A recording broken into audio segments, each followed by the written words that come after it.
Could Harry and Meghan be walking into an African park scandal? What is the story behind the secret royal visit to a war zone? And will the King make plans to see Prince Harry next week? Our royal experts will answer all those and lots more.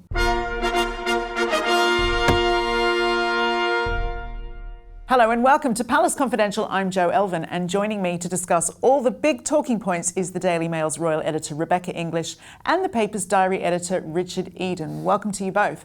Now, a reminder to all our viewers that if you do like great royal updates every week, then make sure that you press that subscribe button and never miss another episode. Well, lots to get through today. Let's kick off with more lovely pictures released from the Wales's family this week. Rebecca, the beautiful portrait of Charlotte this week. Oh, she just looks really happy and confident and like someone who's just enjoying, I think, their childhood as we'd all hope that children would. And it's her 9th birthday today, is that right? 9th birthday today. We were told last week that Kensington Palace would put out a picture on the day. We were told this morning it was taken by the Princess of Wales in Windsor in the last couple of days. And I think I always say this, but you know, she really does get the best out of her children. And there's a lot of commentary this morning actually how much they thought Charlotte looked like William, actually, although she's got a kind of mother's very long distinctive hair. I see Queen Elizabeth.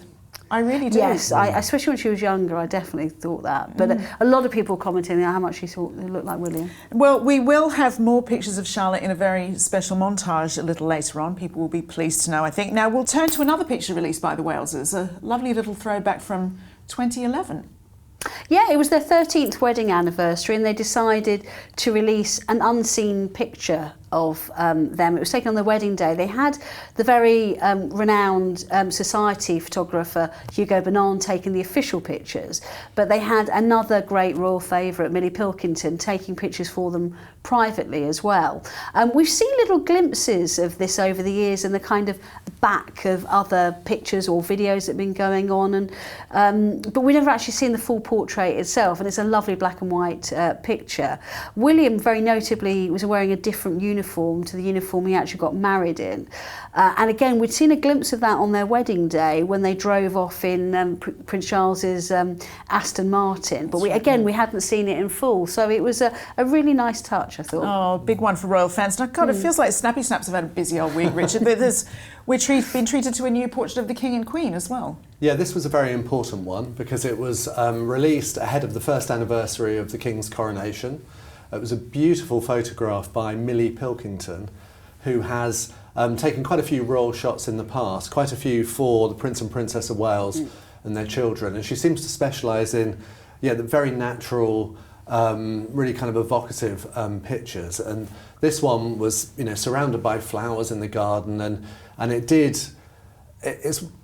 say it's one of the best portraits of Charles and Camilla that I've seen. It really captured their relationship and their closeness, and importantly it came with an update on the King's health from Buckingham Palace, and that was that he's doing well, that doctors are pleased with his response to the cancer treatment he's had so far, and that the doctors were happy for him to return to public-facing duties. Well, we'll have more on that in a moment. I just want to touch on this idea of these sort of like slightly more candid, intimate, snatched moments that we're getting through in some of these photographs. It just wasn't heard of back in the day, was it? I think it would be very hard actually to go back to that style of very staged, old style sort of Cecil Beaton type pictures.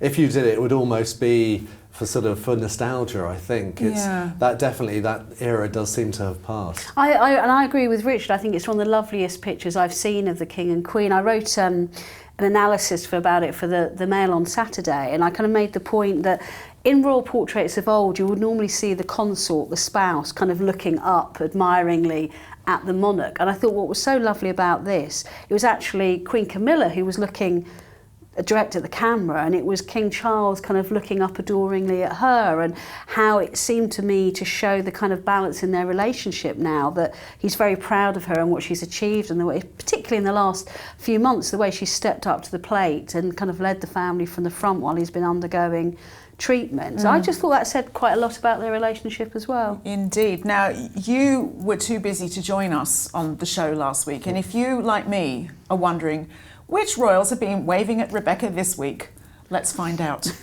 That's right, it was His Majesty the King, only King Charles, turning to wave to our Rebecca. What on earth, Rebecca? Tell us what you've been up to. Yeah, so I was very lucky to go down to UCL Hospital in London on Tuesday as, following as Richard said, the palace announced that he was being allowed to undergo more public-facing engagements. It's important to stress, by the way, the King still has cancer and he's still undergoing treatment, but he's in as good a place as his medics could hope at this stage in the course of that treatment. So what I thought was amazing is he went down to a Macmillan Cancer Centre to meet patients, and what was incredible is during the visit he let slip that a couple of hours later he was going off for his own treatment. I think that's really quite extraordinary. I thought what was really special is seeing him with those patients, and he's more touchy-feely, the King, I think, than people sometimes give him credit for.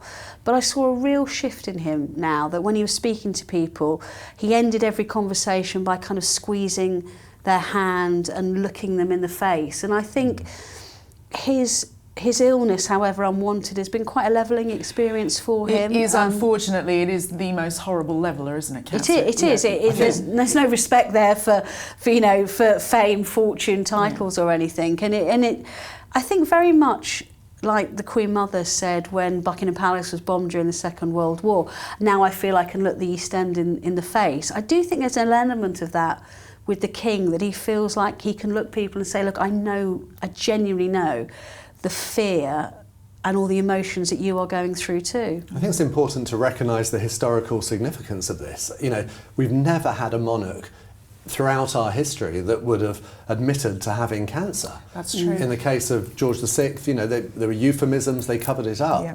And here you've got not only admitting that he's had cancer treatment, but actually there talking about it on a cancer ward. So it is very significant. Should we read into that, Rebecca? You did a special video for us last week talking about, giving an update on the King and his health. There does seem to be a more positive mood around that at the moment. Oh, definitely. I mean, as I say, they are urging caution because as any one of us who's had their own lives or their family's lives touched by cancer, it's an incredibly cruel disease that can throw you a curveball when you least expect it. And we've all, I think most of us have had experience of that.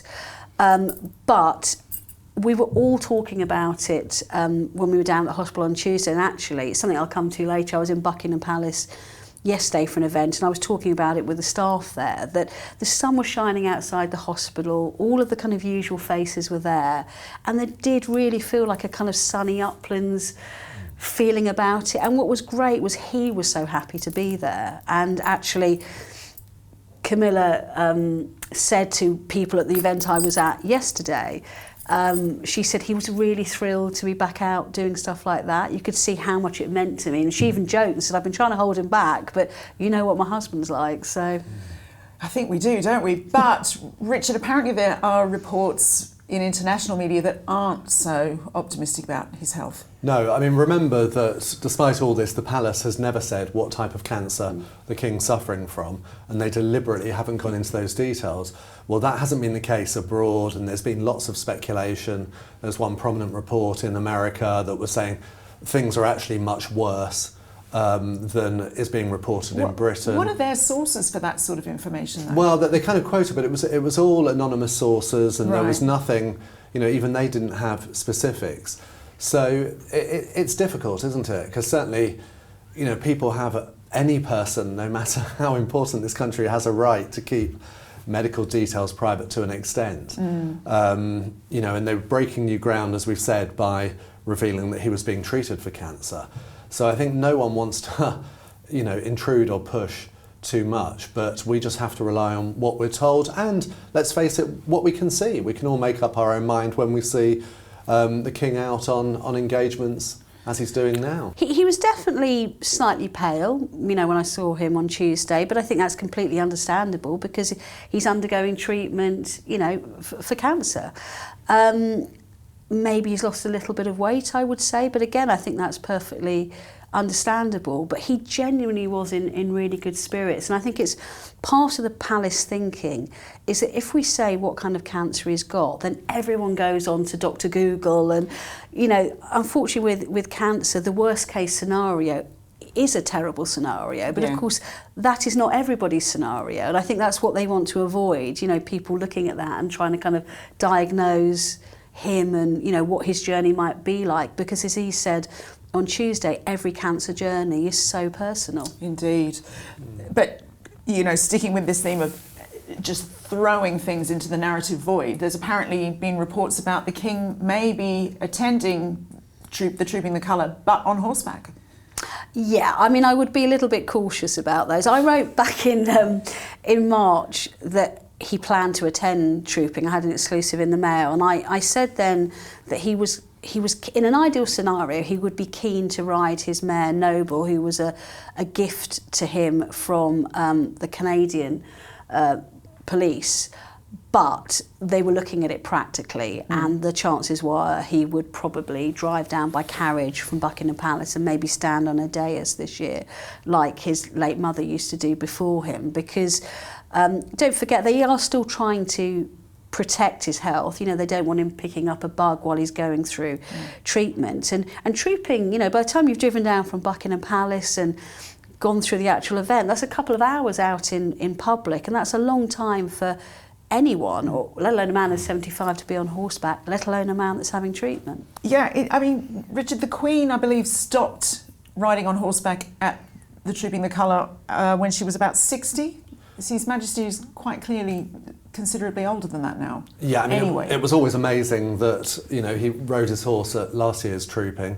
But there is something about horses and monarchs, isn't there, that's so important. You know, we think of Richard III and My Kingdom for a Horse.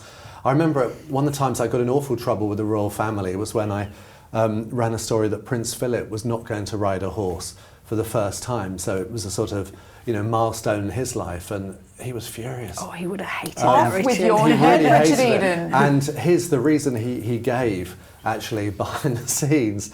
There was nothing wrong with his ability to ride a horse. It was that the horse was getting too old, and he felt it wasn't right at his age to, you know, start riding a new one. Just to be clear, how does it feel to get told off by the Duke of Edinburgh? He didn't, slightly embarrassing, yeah, he didn't do it in public. Anyway, but they do, yeah, it's that kind of significance. You know, we want to see our monarchs on horseback if possible, but I think let's all assume that this year the King won't be on a horse, and if he is, it'll be a lovely surprise. It'll be a nice surprise. Well, let's move on to the Royal Rebecca, who went very low-key, it has to be said, to a war zone this week. Yeah, this was brilliant. So, I mean, I'll be honest, I didn't know about it until they told me. I mean, it's slightly in advance, and it was embargoed because they wanted to make sure that the Duchess of Edinburgh got out of Ukraine safely. But that's what she did. She went into Ukraine. She met with President Zelensky and the First Lady. The big theme of the trip, because one of her personal working themes is trying to help people who have been victims of rape during, wartime, the use of rape as a weapon of war. So she met a lot of survivors of sexual violence that's occurred at the hands of the Russian invasion. She gave a really powerful speech. And I have to say, I mean, she rightly got, you know, some very good coverage for it in the British press, because I thought it was an extraordinarily brave and powerful thing to do. It's really a big deal, isn't it? It's no small thing at all for a member of the royal family to go to an active war zone. You know, this is a country at war, being bombed on a daily basis. Yes, it was brave. I think it's probably significant that it was Sophie, the Duchess of Edinburgh. I mean, would, you know, the heir to the throne, would Prince William be allowed? I don't think so. I was going to ask you that. I really don't, actually. It sounds a bit harsh to phrase it like that, but I think that is the truth, that obviously the authorities, the government was content for Sophie to go, and, you know, hats off to her for doing that, and that's a sign of Britain's commitment to Ukraine, I think. A very vivid symbol. Now, Rebecca, before we get to this week's comments, you were back with your BFF yesterday at what sounded like a moving event at Buckingham Palace. It really was, and this is where Queen Camilla is brilliant at kind of gathering really amazing, powerful women together. So it was an event to highlight and thank those that helped survivors of sexual assault, but also to relaunch her washbags project. And I was with her when she launched it a decade ago. She realised when she was going around these sexual assault centres that how dehumanising the experience was, not just the brutality of what these women and some men have been through, but also the subsequent forensic examinations. And she just came up with this idea, let's give them some shampoo, some shower gel, toothbrush, toothpaste and toiletries, just to help them clean themselves up and make themselves feel a bit more human again, a crumb of comfort at a very difficult time. There was 300 there at Buckingham Palace, and it was just a really uplifting event, you know, given the very difficult subject matter. She's really thrown herself behind this issue in a really meaningful way for years, hasn't she?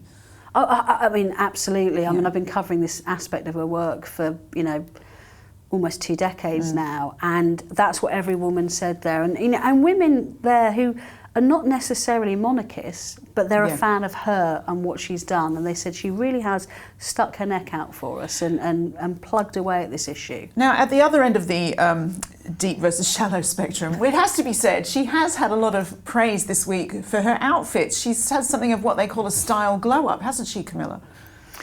I think when it comes to Queen Camilla, she knows what suits her, and she's kind of gathered a small group of designer, Fiona Clare, Anna Valentine, you know, Mr. Roy, people like that, and they know what suits her, and she likes to feel comfortable in what she likes to look good, but she's not obsessed by fashion, but she likes to feel comfortable in it.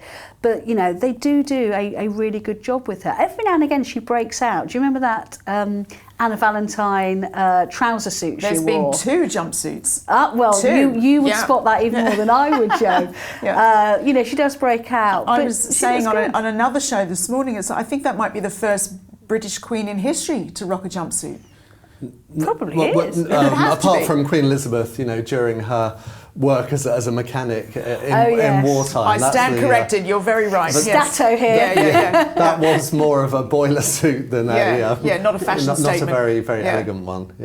Oh, I think no, but I think you know, she doesn't set out to be what she's not. I think, you know, but she likes to look good, feel comfortable, and I think, you know, there's an elegance about it. I think a lot of our viewers would agree with that. And speaking of, we've got a lot coming up, including an update on Prince Harry's return to the UK and another extremely cute montage for you this week. But now let's hear some of your comments. Now, after we made a video with Rebecca last week revealing the King's optimism around his health, Jason Smart had this to say: "Very good news for the royal family. It must be so tough for Prince William to see both his wife and father diagnosed with this awful disease indeed, and then have to go out and face the public.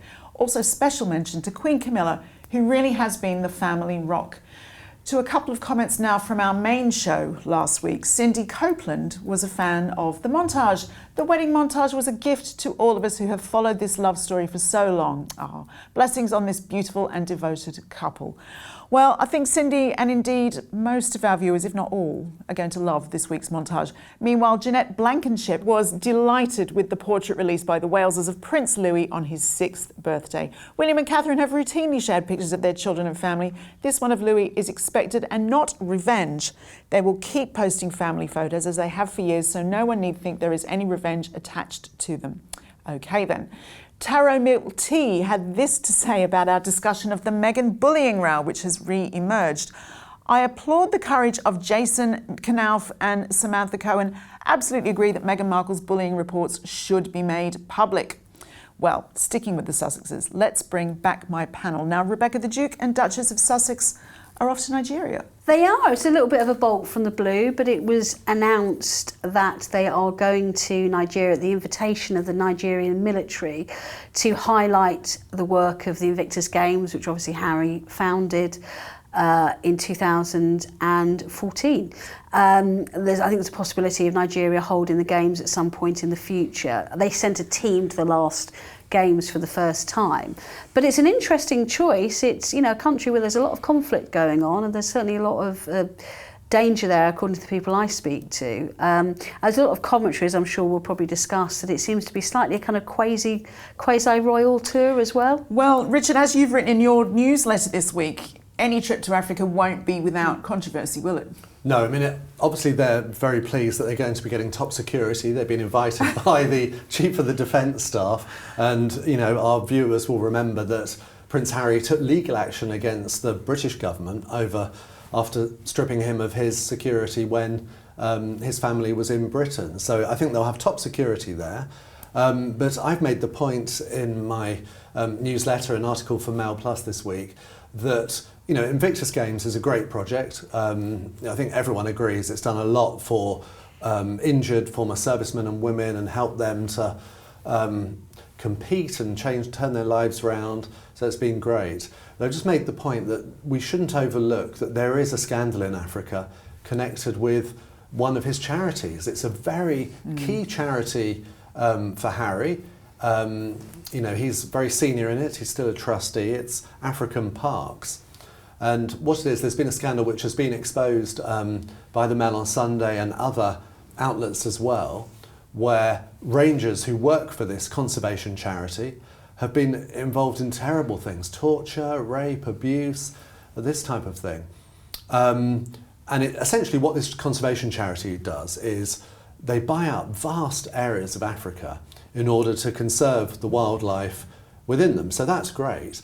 But within these vast areas, there are African people, tribal people, in this case the controversy surrounds the Baka people, who have hunted on this land for centuries, you know, since time immemorial. And then suddenly these people are being beaten or attacked by these rangers who are now in charge of this area. So it's a really interesting subject that touches on, I would say, sometimes sort of colonialist views of Africa that we come in and take over. And correct me if I'm wrong, I believe Harry has not really said much on this other than that he's spoken to the chair of the charity. Well, a charity that's concerned with tribespeople survival contacted him with these allegations last year, and what Harry has said that at that time he passed on the claims immediately to the appropriate people at the charity, that was the chairman, the president, I think, and we didn't hear much more. So it wasn't until the Mail on Sunday picked up on it in January that it became a bigger issue. But, you know, I think it's important to address, and certainly next week we're going to see a very regal type tour of Nigeria. You know, I think it's going to be great for their brand as a sort of alternative royal family. Well, but indeed, that seems like the deliberate move sometimes, doesn't it? I think, so. In my opinion, it does. I think they want to burnish this idea of being an alternative royal family, and what better way than a royal tour? And I think also you'll see a lot of their allies stressing how next week's trip will be different from trips by the royal family, such as the Prince and Princess of Wales to the West Indies, when they were criticised for some of the imagery. And I think definitely Harry and Meghan want to give a different image, you know, that they're there for Africa, which is a continent that's very close to Harry's heart. I would add to that, actually, that a lot of the people I speak to who obviously know Harry and Meghan of old, there's a lot of wry smiles on their faces this week, you know, because of this idea of they're going on this big trip. There's going to be some cultural events, there's going to be Invictus events, and the wry smile that all they did was say the way the royals did things are not the right way to do things, and yet they're kind of mimicking that in their own trip. I think there's a little schadenfreude there. Oh dear, well that's going to be riveting, isn't it? But Rebecca, before they go to Africa, we are expecting Harry to come to the UK. What will he be up to here?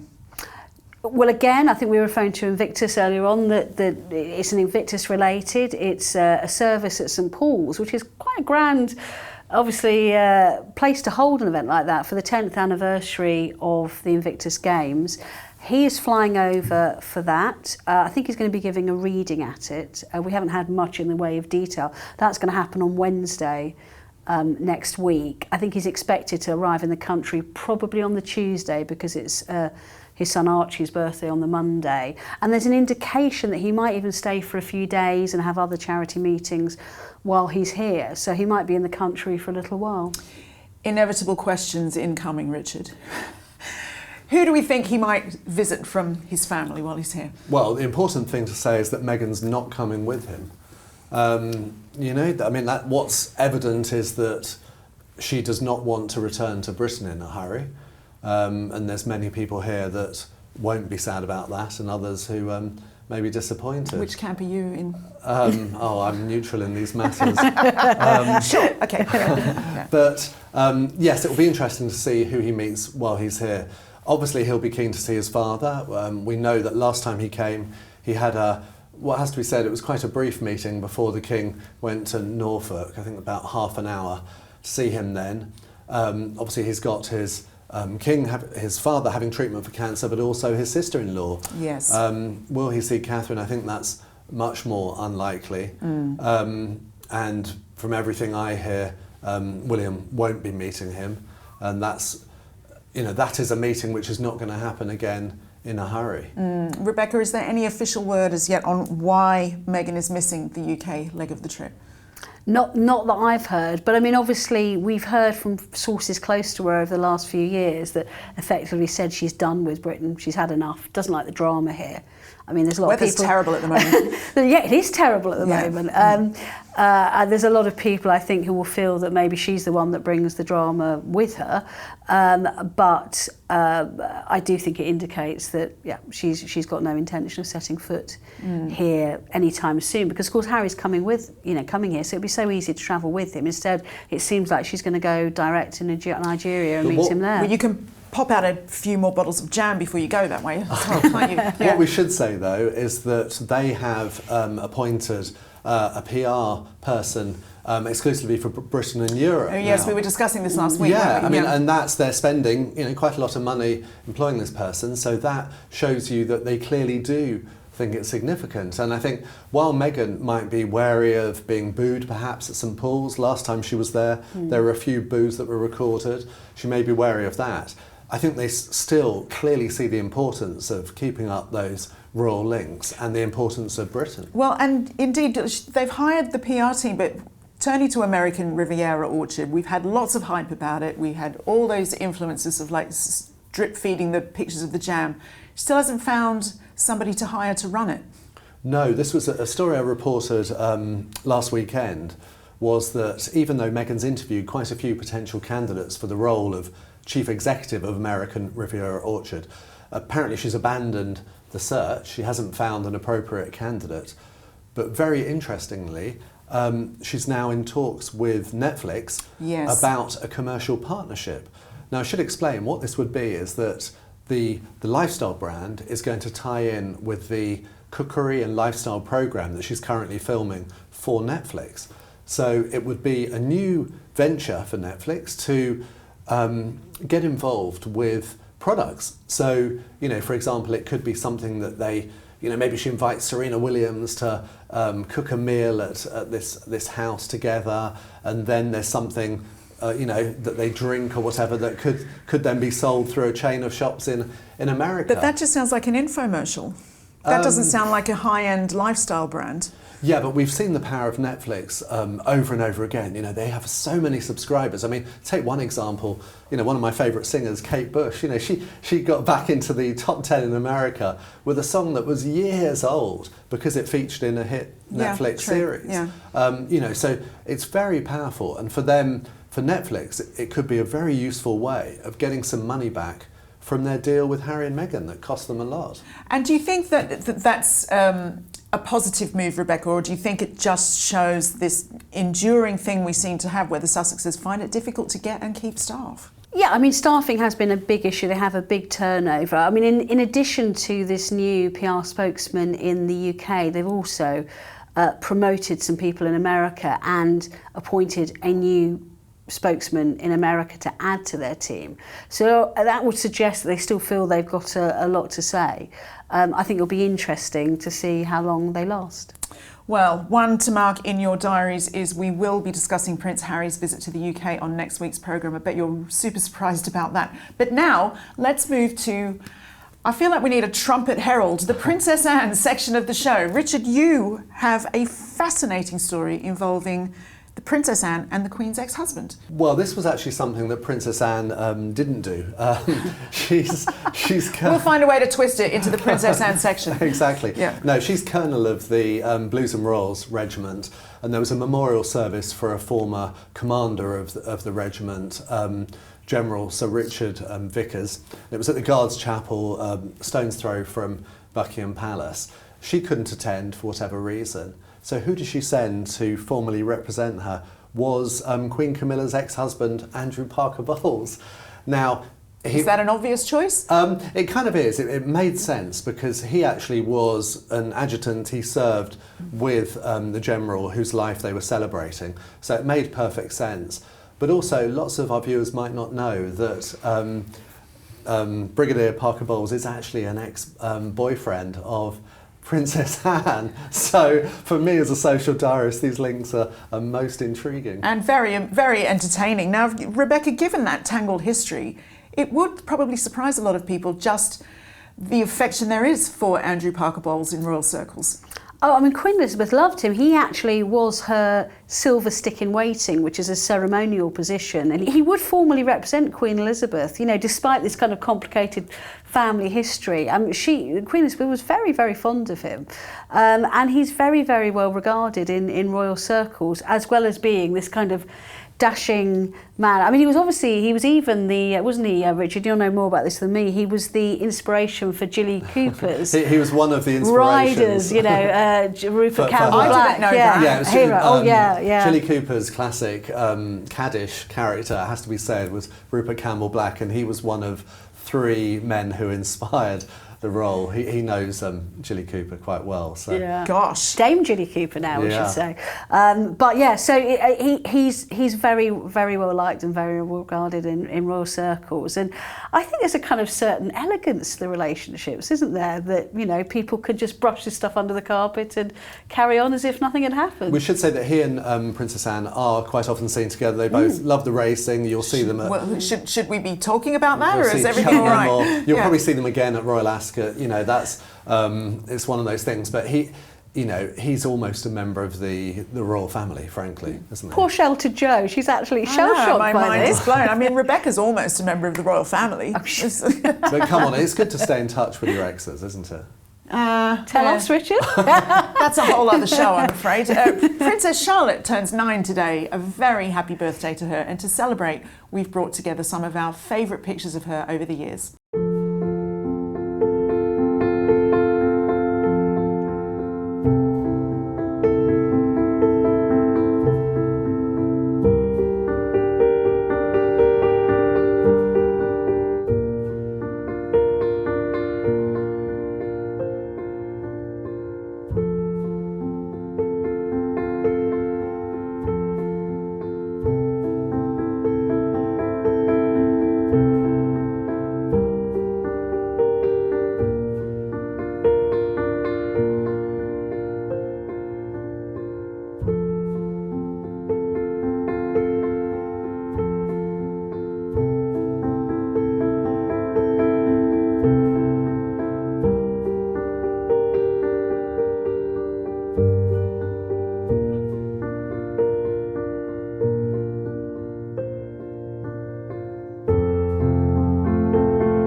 Well, as promised, another very sweet montage there. My thanks to Rebecca, Richard, and to you for watching. We will see you next week on Palace Confidential. Bye for now.